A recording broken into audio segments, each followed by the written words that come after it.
기도드리겠습니다.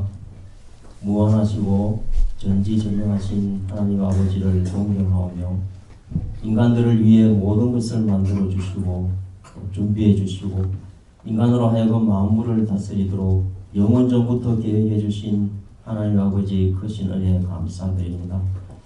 오늘 이 시간 우리로 하여금 하나님 아버지께 예배 드릴 수 있도록 발걸음을 인도하여 주심에 감사드립니다. 우리 같은 죄인들을 구원해 주시고자 독생자 아들을 보내주셨습니다.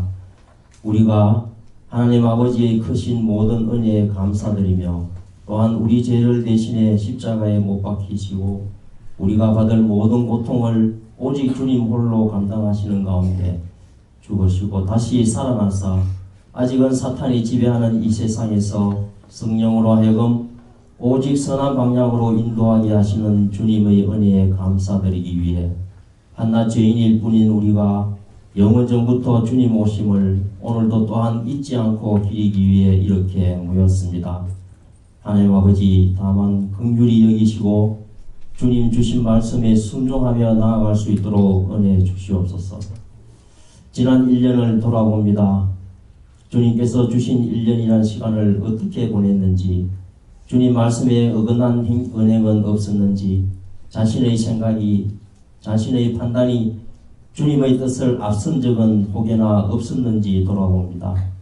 기억하는 또 기억하지 못하는 나 자신도 모르게 지은 모든 불순종의 일들을 인정하며 회개합니다.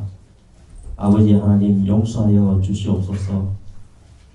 하나님 아버지, 우리 유라교의 모든 성도들로 하여금 말씀에 순종하면서 아버지의 자녀로서의 아버지의 뜻에 부족함 없는 삶을 살아갈 수 있도록 인도하여 주시옵소서.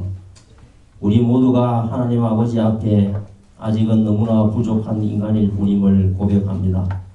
말씀을 더욱 가까이 하고 그럼으로써 이 혼탁한 세상에서 나쁜 유혹에 물들지 않고 나아가 아직 하나님 아버지를 모르는 세상의 사람들에게 진정한 빛과 소금이 될 수 있도록 은혜 주시옵소서. 하나님 아버지의 말씀을 더욱 알아가게 하시고 죄인일 뿐인 우리가 감히 아버지의 말씀을 알아가고자 할 때 벅차오니 오직 주님 앞에 엎드려 조금씩 알게 하시고 주님의 말씀이 의로우신가 은혜로우신가 사랑하심으로 가득한 말씀임을 우리 유라교의 모든 성도들이 알아갈 수 있도록 충만하신 성령으로 인도하여 주시옵소서.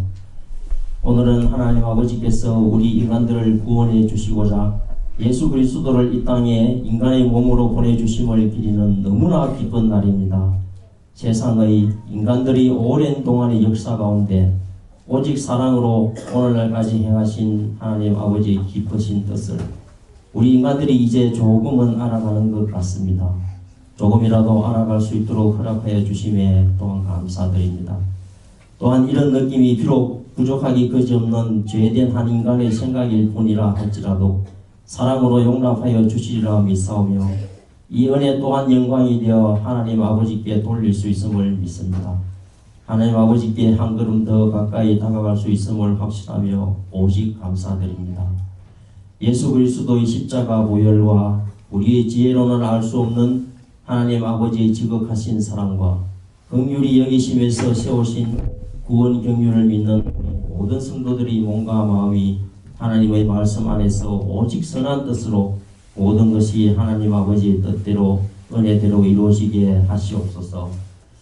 하나님 아버지, 목사님을 통하여 주시는 아버지의 말씀을 주 예수 그리스도를 믿는 모든 자녀들이 잘 받아들일 수 있도록 귀를 열어주시고 지혜를 주시옵소서. 말씀의 진리가 우리 안에서 성령과 화합되어 오직 주님 말씀을 믿고 주님을 사랑하며 이웃을 사랑하는 성도들이 될 수 있도록 인도하여 주시옵소서. 오직 사랑으로 스스로 용서하고 이해하고 오직 선한 곳으로 향하여 풀어나가는 하나님의 신실한 모든 자녀들 될 수 있도록 인도하여 주시고 말씀 안에서 사랑으로 충만해지는 사랑과 화합의 말씀 공동체, 사랑의 공동체로 이끌어 주시옵소서. 하나님의 평강이 그리스도 예수 안에서 유라교의 성도들의 마음과 생각을 지켜주심을 믿습니다. 마음의 안식을 주시고 인도해 주시고 구원해 주시는 주님께 감사드립니다. 하나님의 말씀 안에 거할 때 무엇이든지 구하면 이루어지리라는 것을 믿습니다. 언제 어디서나 말씀 안에서 살아가는 신실한 성도가 될 수 있도록 오직 성령으로 인도하여 주시옵소서. 주님께서 주신 한 해 잘 마무리할 수 있도록 은혜 주시고 지혜를 주시옵소서. 모든 것 하나님 아버지의 뜻대로 은혜대로 이루어짐을 믿사오며 영원 전부터 태어나시고 나오시고 살아계신 주 예수 그리스도의 이름으로 기도드립니다. 아멘.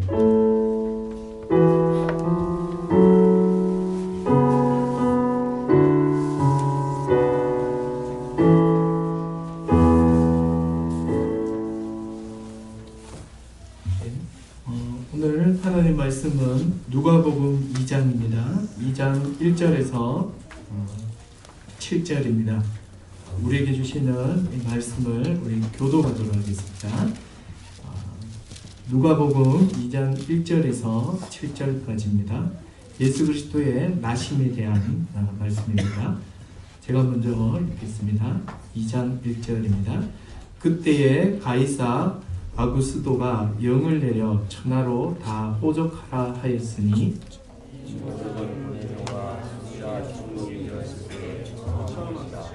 모든 사람이 호적하러 각각 고향으로 돌아가매 요셉과 다윗의 집 족속이므로 갈릴리 나사렛 동네에서 유대를 향하여 베들레헴이라 하는 다윗의 동네로 그 약혼한 마리아와 함께 호적하러 올라가니 마리아가 이미 잉태하였더라.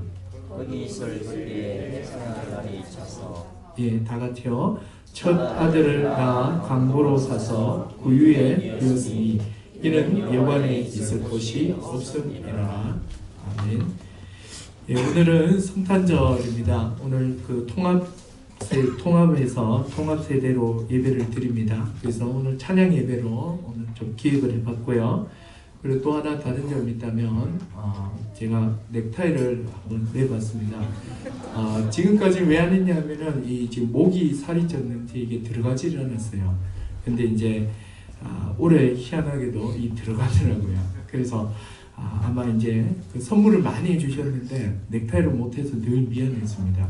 그런데 어느 순간부터 넥타이 선물이 안 들어오던데 이제 내년부터 다시 이 넥타이를 맬 거예요. 이 들어가요. 저한테는 아주 큰 축복의 한 해입니다. 이 마무리를 넥타이로 할 수 있어서 감사한 것 같아요. 자, 오늘 오늘 뒤에 또 발표 시간이 있기 때문에 제가 한 20분 정도 오늘 성탄절에 대해서 한 3가지 의미로 말씀을 드리겠습니다. 오늘이 바로 그 세계적인 명절인 성탄절입니다. 오늘 기사 보니까 독일 그 프랑크푸르트 공항에서 3,000명이 넘는 사람들이 비행기를 놓쳤다고 합니다. 크리스마스 휴가를 즐기기 위해 평소보다 훨씬 많은 사람들이 몰리면서 검색대 통과를 못해서 3,000명이 넘는 사람들이 집으로 다시 돌아갔다는 이야기였습니다. 기독교 문화권에 있는 대부분의 나라들이 크리스마스를 명절로 또 휴가로 즐기고 있습니다. 크리스마스의 참된 의미는 이미 거의 퇴색이 돼버렸고 하나의 이제 세계적인 명절로서 지금 자리를 잡고 있습니다. 그냥 즐기고 쉬고 또 이렇게 낭만이 있는 그런 곳이 되어버렸죠. 교회를 다니지 않는 사람들에게는 예수님보다는 산타 할아버지가 훨씬 관심이 많습니다. 제가 깜짝 놀란 건 어린이집에서 이 산타 할아버지가 늘 방문한대요. 그래서 매년마다 누가 산타 할아버지 할 건가, 그게 참 고심이라고 합니다. 교회에서도 안 하는 걸 어린이집에서 다 해요. 그래서 지금은 크리스마스 하면 기독교, 예수님 이런 단어를 떠올리지 않고 산타, 캐롤, 트리 이게 지금 떠올려지고 있죠. 세상에서는 예수님의 실제 탄생까지도 의심합니다. 특히 공산국가에서는 예수님을 신화적 인물로 이해합니다. 기독교라는 종교가 만들어낸 아주 가공의 그 인물, 이렇게 공산권에서 이해합니다. 이런 분위기 속에서 우리는 이 크리스마스 의미를 좀 잘 이해를 하고 이 분위기가 그래도 세상에 만들어 놓은 이 긍정적인 기독교의 이 문화들과 함께 크리스마스의 그 의미를 자녀들에게 잘 설명해 주면 좋겠습니다. 그래서 제가 오늘 예수님의 탄생의 그 의미 한 3가지 정도로 간략하게 말씀드리겠습니다. 첫 번째로 우리가 시작해야 될 것은 이겁니다. 예수님은 실제로 이 땅에 오셨습니다. 우리가 믿는 예수님은 역사 속에 실제 존재하신 분입니다. 예수님은 동정녀 마리아에게 잉태하시고 10개월 동안 임신의 기간을 거쳐서 탄생하셨죠. 그리고 33세에 십자가에 죽으시고 3일 만에 부활하셨습니다. 부활하신 후 40일 뒤에 하늘로 오르셨고, 그리고 또 열흘 뒤에는 성령을 보내셨고, 그 결과로 나타난 게 바로 교회고 여러분입니다. 그래서 우리의 믿음은 그분의 탄생, 죽음, 부활, 승천, 성령 보내심, 이 실제 일어난 사실에 기반하고 있습니다. 이제 마지막 한 사건, 주님의 재림만 남겨두고 있는 거죠. 예수님에 대한 기록은 성경책 밖에는 없습니다. 성경책에 유일합니다. 다른 역사서에는 뭐 몇 줄은 남아있지만 그 역사성이 의심되기 때문에 오히려 성경의 기록이 더 정확하다라고 할 정도로 이 성경의 기록은 정확하면서 또 세세하게 우리에게 전달해주고 있습니다. 다른 문헌에는 거의 찾아볼 수 없는 것이 바로 예수님의 탄생의 이야기입니다. 그만큼 그 시대에 주목받지 못한 채로 이 땅에 오신 겁니다. 성경의 기록을 통해서 오늘은 그분의 탄생에 대해서 한번 보겠습니다. 먼저 우리가 알아야 될 것이 말씀드린 것처럼 예수님이 실제로 역사 속에 태어나셨다는 거예요. 그게 지금 어디 있냐면 2장 1절과 2절에 보시면 예수님이 언제 태어났는지 우리가 알 수 있는 두 가지 힌트가 있습니다. 첫 번째는 가이사 아구스도가 통치할 때입니다. 자, 거기 보니까 그때 가이사 아구스토가 영을 내려 천하로 호족할 때입니다. 이때 예수님이 태어나셨다는 겁니다. 여러분 2000년 전의 분을 우리는 거의 정확하게 그분이 언제 태어났는지 연대를 우리는 산출해낼 수가 있습니다. 어떻게 산출해냈냐면 요 구절 때문입니다. 여기 있는 이 아구스도는 바로 로마의 최초의 황제죠. 아우구스투스를 말합니다. 보통은 이 최초의 황제는 이 카이사르를 말하죠. 근데 카이사르는 죽고 난 다음에 황제의 칭호를 받은 거예요. 그런데 살아있는 왕에게 황제로 처음 부른 사람이 누구냐면 바로 옥타비아누스로 불리는 이 방해가 많아요. 아우구스투스 황제입니다. 자, 이 사람은 로마의 기틀을 마련한 율리우스 카이사르의 누이 동생의 딸의 아들이에요. 다시요. 누이 동생 율리우스의 여동생이 있어요. 그 여동생이 결혼해가 딸을 낳았어요. 그 딸의 아들이에요.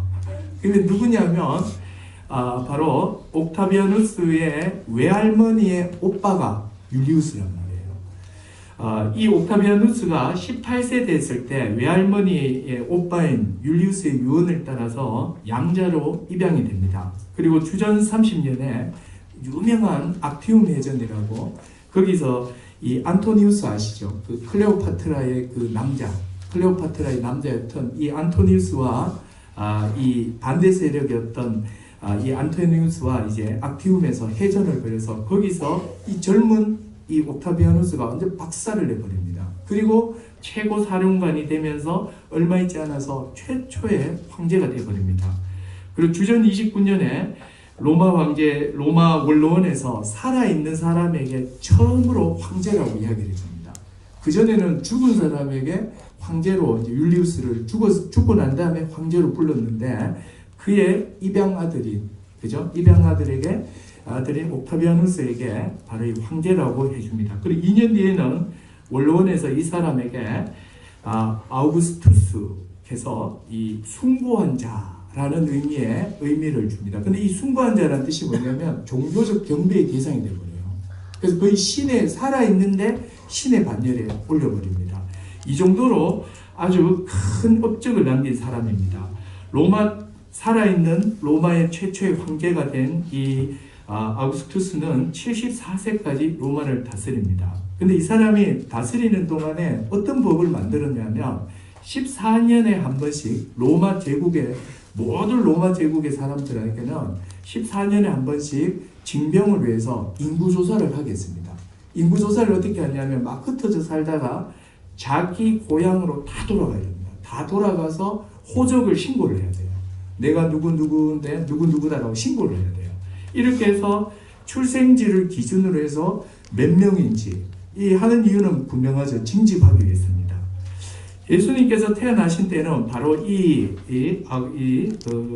성경에는 이 아구스도라고 이야기를 하고 있죠. 이 숭고한 자라는 뜻이에요. 이 왕이 호적하라고 명령했을 때입니다. 13년에 한 번씩 인구조사라고 했죠. 이게 몇 번째 인구조사인지는 알지는 못해요. 그런데 감사하게도 2절에 한번 보십시오. 2절에 보니까 이 호적은, 그죠? 자, 이 호적은 몇 번째 한 호적이 인구조사냐면 구레뇨가 수리아 총독이 됐을 때예요. 구레뇨라는 사람이 수리아의 총독이 되었을 때입니다. 당시 중동 지역은 로마의 식민지였는데 수리아 지역과 유대 지역이 있었습니다. 이 수리아 지역에는 로마 중앙정부에서 파견한 총독이 직접 다스리고 있었고 유대 지역은요 총독을 파견할 수가 없었습니다. 총독을 파견하면 이 유대인들이 이렇게 굉장한 저항을 했거든요. 왜냐하면 이렇게 직접적인 통치가 이루어지기 때문에 엄청난 저항이 있었습니다. 그래서 이제 헤롯이라는 그 지역왕을 세워서 어느 정도의 재량권과 좀 자율권을 많이 보장하고 있는 그때였습니다. 근데 예수님이 돌아가셨을 때는 이게 바뀌어버리죠. 돌아가셨을 때는 이 분봉왕 제도가 폐지돼 버리고 빌라도가 이 지역에 총독으로 파견이 돼요. 이 말은 로마 중앙에 그 집권이 지배력이 강화되고 있는 그 시절에 예수님이 죽으셨다는 거예요. 근데 예수님이 태어나셨을 때는 아직 조금 자율성이 많이 보장되는 그때입니다. 근데 이 구레뇨라는 사람이 수리아 총독을 있을 때 문헌에 의하면 2번 인구조사를 했대요. 주전 8년과 주 6년에 실시했다고 합니다. 그러면 이 인구조사는 언제 한 거냐면 주전 8년에 한 거예요. 근데 보통 예수님이 언제 태어났다고 보냐면 주전 4년에 태어난 걸로 보거든요. 그럼 4년의 시간이 있죠. 이거 왜 시간이 이렇게 벌어지느냐면 교통이나 이런 통신이 발달하지 않았기 때문에 인구조사를 한번 하면 3년, 4년씩 걸려요. 이렇게 보면 예수님은 언제 태어나셨냐면 지금으로부터 주전 4년, 2022년 전에 정확하게 태어나신 거예요. 그리고 또 이것만 나와 있지 않습니다. 3절부터 7절까지는 예수님이 태어난 장소에 대해서도 비교적 아주 상세하게 전달해주고 있죠. 예수님께서 이 땅에 오신 장소에 대해서 성경은 이렇게 말합니다. 3절에 한번 보십시오. 모든 사람이 호적하러 각각 고향으로 돌아갔는데 요셉도 다윗의 집 족속이므로 갈릴리 나사렛 동네에서 유대를 향하여 베들레헴이라는 곳으로 갔다. 이렇게 나옵니다. 요셉이 살고 있는 동네는 어디였냐면 예수님의 아버지가 요셉이잖아요. 갈릴리라는 북쪽 지역입니다. 여기서 살고 있었고 태어난 장소는 어디냐면 베들레헴이에요. 거리가 거의 110km입니다. 그러니까 이렇게 생각하시면 돼요. 안동쯤에 살고 있다가 대구 정도까지 내려오는 겁니다. 임신한 자기 아내를 데리고 호적하러 오는 거예요. 호적은 남자만 하면 되는데 굳이 아내를 데리고 온 것은 결혼하기 전에 벌써 임신해서 배가 부른 상태예요. 아마 남편이 없는 상태에서 거기 있으면 여러 가지 어려움을 당하니까 그 먼 길을 같이 데려왔던 것 같습니다. 이렇게 억지로 이 베들레헴이라는 곳까지 데리고 옵니다. 근데 이 베들레헴을 다윗의 동네라고 합니다. 왜냐하면 다윗의 고향이기 때문이죠. 자, 그래서 예수님의 이 태어날 시기와 장소를 성경은 비교적 분명히 말합니다. 우리가 이걸 통해서 확신하셔야 되는 것은 바로 그분은 신화적 인물이나 만들어낸 인물이 절대로 아닙니다. 로마 황제 아우구스 황제 때 구레뇨 총독이 수리아의 총독으로 있을 때 그때 그분이 이 땅 가운데 오신 겁니다. 여러분 이 사실이 왜 이렇게 중요하냐면 우리가 믿는 모든 내용은 전에 내려오는 말을 믿는 게 아니라 일어났던 사건을 기반해서 그 의미를 받아들이고 있는 겁니다. 그래서 의미보다 기독교는 이 사실 위에 사건 위에 의미가 있는 거지 사건은 없이 의미만 만들어내는 것은 이건 언제든지 이렇게 바뀔 수 있는 겁니다. 그러나 분명한 사건 위에 의미가 있는 거기 때문에 우리가 믿는 것은 역사적 진리다라고 이야기할 수 있는 겁니다. 그래서 여러분 우리가 예수님의 탄생에 대해서 이야기를 할 때 이 역사적으로 예수님이 이 땅에 오신 가공된 인물이 아니라 실제 역사에 존재하신 분으로 일단은 이걸 먼저 믿으셔야 되죠. 그 두 번째로는 예수님이 이 땅으로 오셨는데 이분은 사람으로 이 땅에 오셨습니다. 자, 이 아주 당연한 이야기인 것 같지만 2000년 전에 한 나라를 세운 국가의 왕들의 그 어떤 탄생 설화들 다 한번 보십시오. 아래에서 깨어나거나 뭐 밝은 뭐 빛이 일나거나 하여튼 굉장히 신비한 그 모습들이 되게 많아요. 근데 예수님이 태어나신 이 모습을 보면 굉장히 평범합니다. 요셉과 마리아가 베들레헴에 도착하자 얼마 있지 않아서 아이가 나오려고 합니다. 막 해산하려고 하는 거죠. 그래가지고 막 이 여관문을 막 두들겼지만 이미 사람이 꽉 차 있는 거예요. 그때 6월절 근처였기 때문에. 그래서 이제 도저히 안 되겠어 가지고 마구간에다가 출산할 수 있도록 거기다 누이고 거기서 아이를 낳았습니다. 그래서 놓을 데가 없어 가지고 말 구유 안에 낳았다는 겁니다. 이게 예수님의 탄생의 모습입니다. 특별한 어떤 모습도 목격되지 않아요. 태어날 때 뭐 찬란한 빛이 있었다든지 뭐 알 정도에서 태어났다든지 전혀 그런 게 없어요. 아주 평범한 가정에 평범한 사람으로 예수님이 태어났습니다. 여관방이 없어서 마구간에서 태어난 것 말고는 특별한 게 하나도 없다는 사실입니다.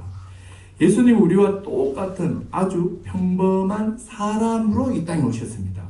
이 평범함이 예수님에게 우리가 예수님에게 주목하게 만드는 겁니다. 왠지 아십니까? 왜냐하면 그분은 평범한 분이 아닌데 아주 평범하게 오셨습니다. 예수님은 이 땅에 오시기 전부터 계신 하나님의 아들입니다. 저희 성탄절을 우리가 예수님이 탄생한 날이다 말보다는 예수님이 이 땅에 오신 날이다. 이게 조금 더 그 의미를 살리는 것 같습니다. 왜냐하면 예수님은 전에 없다가 갑자기 마리아의 뱃속에서 태어나신 분이 아니고 마리아의 뱃속에 있기 전부터 그분은 존재하셨습니다. 먼저 그분이 창세전부터 선제에 계셨다가 그분이 이제 마리아의 뱃속을 통해서 사람으로 오셨다라고 합니다. 요한복음 1장 1절에 이렇게 나오죠. 태초에 말씀이 계셨다. 그리고 골로새서 1장에도 그가 만물보다 먼저 계시고 만물이 그 안에서 함께 선든지라. 성경에서는 일관적으로 예수님의 그 시작을 어디로 시작을 하냐면 마리아의 뱃속에서 시작하지 않습니다. 마리아의 뱃속이 아니라 잉태되기 훨씬 전부터 이 세상이 만들어지기 전부터 하나님과 계셨다. 만물보다 먼저 계셨고 만물이 그 안에서 섰다. 만물을 창조하시기 전부터 계셨고 만물 창조에 깊이 관여하셨으며 만물을 붙드시고 또 만물을 다스리시는 일에도 관여하고 계시는 분이시다. 이렇게 이야기를 합니다. 바로 그분은 하나님의 그 창조사에게 동참하셨을 뿐 아니라 만물이 그의 능력으로 지탱하고 있는 분입니다. 예수님이 인간으로 단순히 태어나신 것이 아니라 하나님으로서 사람의 몸을 통해서 오셨다는 거예요. 여기서 우리는 놀라는 겁니다. 오시면 조금 이렇게 그럴듯하게 오셔야 되는데 아주 평범하게 화려하지도 않고 주목도 못 받은 채 성경 말고는 그 어디에도 기록이 없을 만큼 아주 평범하게 이 땅에 오셨다는 거죠. 가장 높으신 분이 가장 낮은 자의 모습으로 이 땅에 오셨다는 겁니다. 이게 바로 예수님 탄생의 평범함 속에 있는 비범함입니다. 우리 여기에 주목하는 겁니다. 그렇다면 그분이 이 땅에 왜 오셨을까요? 이게 세 번째 크리스마스의 의미입니다. 한마디로 말하면 예수님은 이 땅에 왜 오셨습니까? 죽으러 오셨습니다. 예수님께서 이 땅에 오신 그 목적은 분명합니다. 그분이 오실 것을 이미 구약 성경 전체가 예언했습니다. 창세기에서 하나님께서 아담에게 말씀하셨죠. 여자의 후손이 올 것을 말씀하셨고 또 모세에게는 나와 같은 선지자 한 명을 하나님 일으키시리라 이렇게 했고 또 다윗에게는 하나님께서 영원한 왕이 너의 대를 통해서 오실 것이다 이렇게 약속했습니다. 또 미가서에서는 그분이 베들레헴에서 태어날 것을 이야기했고, 또 이사야서에서는 그분이 어떤 고난을 당할지를 이야기를 했습니다. 그래서 성경의 많은 내용들이 바로 그 예수가 어떻게 무엇을 위해서 오실 것인지를 미리 다 약속해 놓으셨다는 겁니다. 예수님 하나님의 이 약속대로 이 땅에 오셨습니다. 왜 오셨습니까? 죽으러 오셨습니다. 이 죽음의 의미는 제사용으로 말씀드린다면 바로 화목 제물이 되기 위해 이 땅에 오신 겁니다. 그분은 십자가에서 영원한 제사를 드리기 위해서 화목 제물로 이 땅에 오신 겁니다. 화목 제물이 되기 위해서 가장 평범한 일반적인 방식으로 그냥 모든 인간이 태어나는 그 방식대로 잉태되는 그 방법만 다르고 뱃속에서부터 자라는 그 모든 과정을 철저하게 인간으로 오셨고 인간으로서 모든 걸 다 겪으셨죠. 에덴 동산에서 타락한 이후로 인간은 끊임없이 하나님을 대적했고 죄의 지배를 받으면서 마귀의 권세를 따라 살았습니다. 그 결과 사람들에게는 마음의 평안을 잃어버렸고 또 사람들과 분열, 반목, 갈등, 이게 여러분 인간의 특징들입니다. 한마디로 평화가 없는 시대가 된 거죠. 죄에 대한 하나님의 또 무서운 심판을 피할 수 없는 것이 모든 인간의 운명이었습니다. 이런 우리를 위해서 약속하신 대로 하나님은 화목 제물 대신 예수 그리스도를 사람의 모양으로 사람으로 이 땅에 보내신 겁니다. 그날이 뭐냐면 성탄절이죠. 예수님은 율법의 모든 요구를 다 지키심으로 율법의 의를 이루셨고 또 아무런 죄가 없는 그분이 마지막에는 십자가의 죽으심을 통해서 우리가 받아야 될 모든 율법의 저주를 다 받아주셨습니다. 죄가 없는 그분이 우리를 대신해서 죄값을 대신하여 죽으신 겁니다. 죄 없는 그분이 십자가에 죽으심으로 믿는 모든 자의 죄값을 하나님이 더 이상 찾지 않게 되신 거죠. 이게 바로 화목 제물입니다. 예수님이 이 땅에 왜 오셨습니까? 바로 화목 제물로서 죽으러 오신 거죠. 그분을 믿는 자에게는 바로 의롭다움을 얻으며 영원한 생명을 주시는 겁니다. 그분의 이 오심은, 그래서 결과적으로 예수 그리스도가 이 땅에 오심은 하나님의 모든 지혜와 능력이에요. 무엇에 대한 지혜와 능력이겠습니까? 바로 죄 가운데 있는 우리를 구원하기 위한 하나님의 지혜, 또 구원하기 위한 하나님의 그 능력이 바로 그 아들의 이 땅에 오심이에요. 그래서 땅에 있는 사람들에게는 이 예수로 인해서 바로 평화가 임하는 겁니다. 그래서 이제 천사들이 이렇게 노래를 하죠. 예수님의 탄생에 대해서 지극히 높으신 곳에는 하나님의 영광이며 땅에서는 기뻐하심을 입은 사람들에게 평화다. 예, 하늘에서는요 예수의 이 탄생에 대해서 하나님의 그 영광의 나타남으로 보는 거예요. 왜 영광의 나타남입니까? 죄 가운데 있는 우리를 구원하시는 하나님의 모든 지혜와 능력이 영광으로 나타났기 때문이에요. 그리고 땅에 있는 사람들에게는 왜 평화입니까? 이 예수 그리스도를 통해서 죄로 인해 반목하고 또 이렇게 갈등 가운데 있는 우리를 평화의 길로 인도하셨기 때문입니다. 그래서 이 예수는 하늘에는 하나님의 영광이요 땅에는 기뻐하심을 입은 자, 예수 그리스도를 믿는 자들에게 평화가 임하는 거예요. 그래서 여러분 예수 그리스도를 통하지 않고서는 이 땅에 진정한 평화는 있을 수 없습니다. 이 땅의 모든 분열과 갈등은 결국은 죄가 만들어 놓은 거거든요. 이 죄를 해결하지 않는 이상은 평화가 될 수 없습니다. 그래서 여러분 우리가 분열하고 갈등하고 반목하는 이 세상 앞에 그리스도의 오심을 나타내는, 이렇게 눈에 보이게 보여줄 수 있는 것이 있다면 바로 평화의 공동체인 교회의 하나됨이에요. 그래서 교회는 그리스도로 인해서 하나됨, 또 이 한 가족됨, 한 몸됨을 세상 가운데서 이렇게 드러내는 게 뭐 이렇게 막 행사하고 이럴 필요 없어요. 그냥 하나됨으로 또 이 한 가족됨으로 살아낼 때, 그냥 그 존재대로 살아가기 시작할 때 세상 사람들은 우리를 보고 기뻐하심을 입은 자들의 삶을 보고 땅에는 평화로다 이렇게 말하는 겁니다. 여러분 그 시작이요 가정과 교회에서 시작이 되는 겁니다. 이제 말씀을 정리하겠습니다. 여러분 오늘 제가 세 가지로 말씀을 드렸는데요. 먼저 출발점은요. 예수님이 이 땅에 실제로 아우구스투스 황제가 치리하던 구레뇨가 총독으로 있는 그때 실제로 이 땅에 오셨습니다. 오시긴 오셨는데 어떻게 오셨다고요? 평범한 인간으로 오셨어요. 왜 오셨다고요? 바로 화목 제물로 이 땅에 오신 겁니다. 이 날이 바로 성탄절이요 크리스마스입니다. 이 크리스마스를 의미를 좀 잘 생각하면서 경건하게 하루를 보냈으면 좋겠습니다. 기도하겠습니다. 하나님 아버지, 제가 기도하겠습니다. 하나님 아버지 감사합니다. 우리에게 예수 그리스도를 보내주시고 그분을 통하여 평화를 맛보게 하시니 감사합니다. 그리스도를 통해서 만들어진 이 평화, 이 하나됨을 힘써 지킴으로 말미암아 세상 가운데 그리스도의 그 빛난 영광을 드러내는 우리 교회가 되게 하여 주시옵소서. 예수님의 이름으로 기도드렸습니다. 아멘. 지금 우리 집사님 나오셔서 광고하시겠습니다.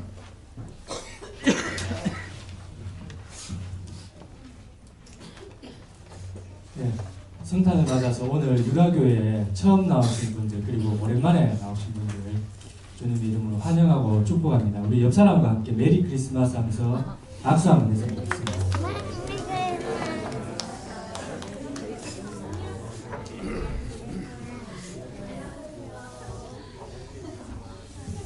예배 후에 바로 성탄절 발표회가 있습니다. 집에 가시지 마시고 이 자리를 좀 지켜주셨으면 좋겠습니다.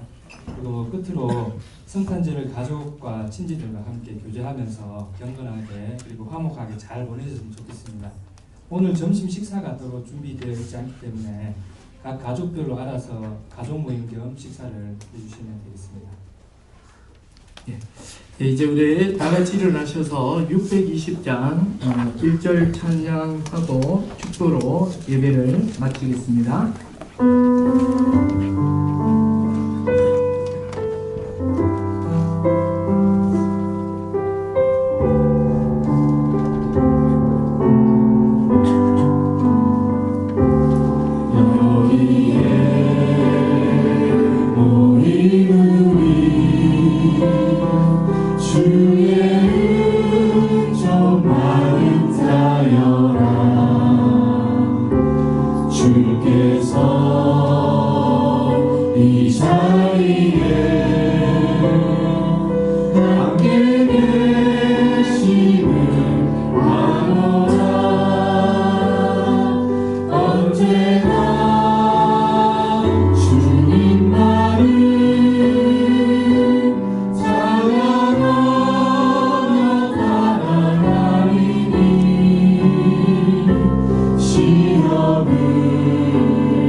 지금은 우리 주 예수 그리스도의 은혜와 하나님 아버지의 사랑하심과 성령의 위로하시고 교통케 하시는 역사가 오늘 말씀을 듣고 그리스도께서 이 땅에 오심이 지극히 높은 곳에는 하나님께 영광이며 이 땅에 기뻐하심을 입은 자들에게는 평화임을 알고 이 탄생을 기뻐하며 즐거워하는 모든 성도들 머리 위에 지금으로부터 영원히 함께 있을지어다. 아멘.